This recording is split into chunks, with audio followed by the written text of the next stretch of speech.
అని తెలుసు, బతుకంటే బొమ్మల ఆట అని తెలుసు, కథ అని తెలుసు, కథ అని తెలుసు, కథలన్నీ కంచికే చేరునని తెలుసు, తెలుసు తెర తొలుగుతుందని,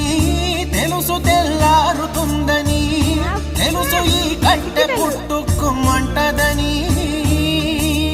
తెలుసు ఈ మట్టి మట్టిలో కలిసిపోతదని,